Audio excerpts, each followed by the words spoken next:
Welcome back to the Mike Huckabee Show on this Wednesday.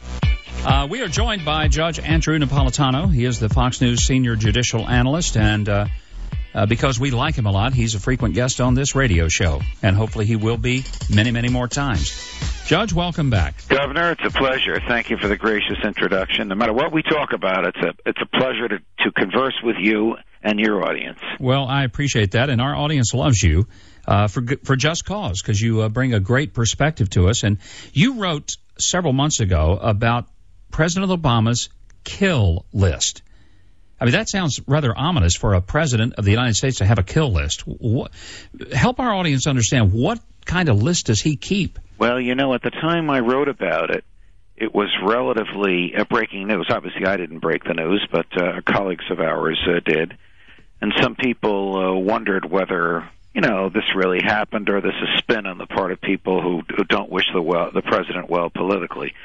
But this morning, the Washington Post, of course, quotes inside sources in the administration acknowledging that for a couple of months the president himself, but since it's become commonplace, he's delegated this morbid task, this unlawful and unconstitutional task to underlings, and about 5 or 6 people from the State Department, from the intelligence community, from the White House, and from the FBI review lists of people that the president decides on his own, without charges brought against the person, without an order from a court, without even a statute permitting it, to kill.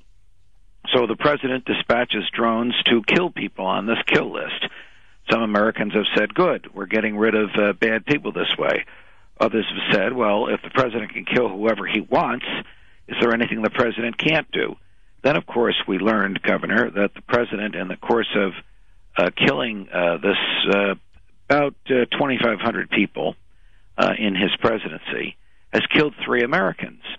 Now, I have argued that the Constitution applies to all human beings. Not everybody accepts that argument. But I don't know of anybody who says that the Constitution does not apply to Americans. So these may be, in the case of one of them, a bad American, but he was never charged with a crime, never indicted, didn't escape justice. He just moved from New Mexico to Virginia to Yemen. Unfortunately, he was killed. A second drone killed his son and the son's companion, both of whom are also Americans. So you have the President of the United States directly violating the Constitution by taking life, liberty, or property without due process. That means without a trial at which the person can defend themselves. So commonplace, Governor, that when the Washington Post does a front-page story, which goes on for 2 more pages, this is the equivalent of more than 2 full newspaper pages of print, it doesn't even ruffle feathers amongst those of us who are concerned with the rule of law and the Constitution. If you let me wear my political hat for a moment, if George W. Bush did this, the Democrats in the Congress would be moving for his impeachment. Barack Obama does this, it's revealed 2 weeks before Election Day and barely registers a blip on the radar screen. That tells me that Americans are not concerned with the Constitution, and they're not concerned with the rule of law, and even the Democrats who would have gone after George W. Bush will let their guy get away, literally, with murder. Well, and there are still charges pending against George W. Bush and Donald Rumsfeld in Europe. One of the reasons that President Bush canceled a trip there was because he was threatened that if he arrived in certain countries, he would be arrested as a war criminal. And I don't recall that he had drone activity going around and taking out people.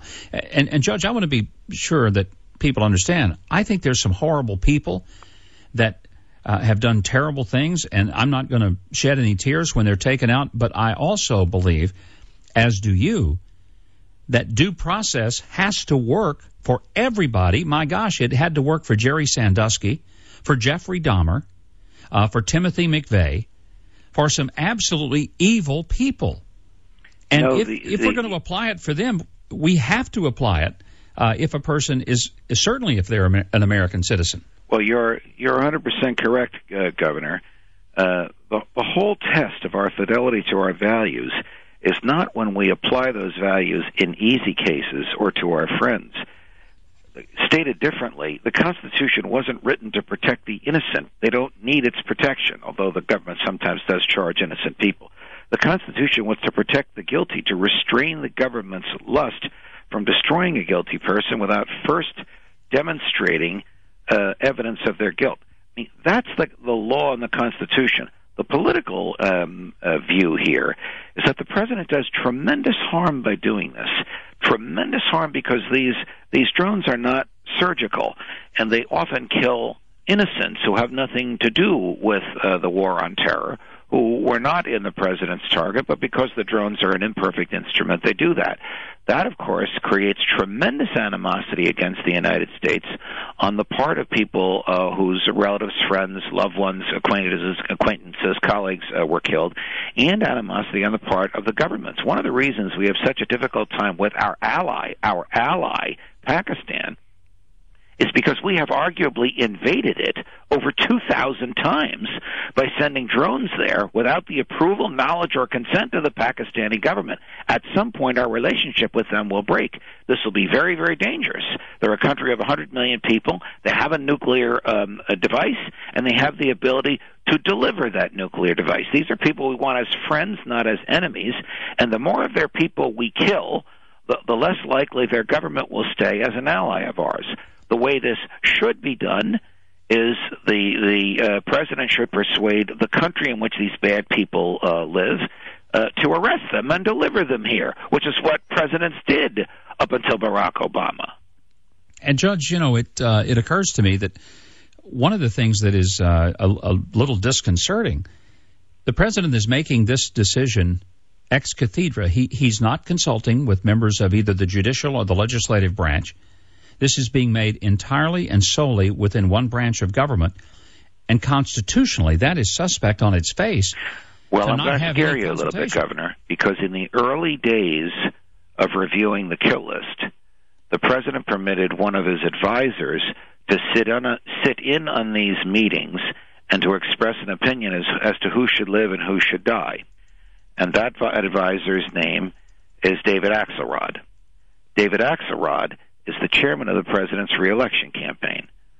My God, are they making these decisions for political reasons? Why is the chairman of his reelection campaign, who's not even an employee, much less an officer of the federal government, participating in these decisions as to who should live and who should die? And where in the Constitution is the president authorized to kill people? Let me tell you when the president can kill. When Congress declares war, the president can dispatch the military to kill. If the U.S. has been attacked and there's not enough time to declare war, the president can dispatch the military to kill the people who've attacked us. If an attack is imminent and there's not enough time to declare war, the president can dispatch the military to kill. If a court and a jury and a judge has properly and lawfully imposed the death penalty, and that's been upheld on appeal, the president's agent can kill the person condemned by the death penalty. That's it. He can't kill under any other circumstances. Try telling that to the Democrats, and try telling that to Barack Obama. And try telling that to the American public, which is not as aroused about this as you and I are. Yeah, and I'm amazed, too, that the liberal press, and I hate to use that term because I think sometimes we just throw it out there, but in this case, a press that has been very protective of Barack Obama has treated him on this issue so radically differently than they would if a Republican had made the same decision. And I find that just not only unfortunate, I find it appalling.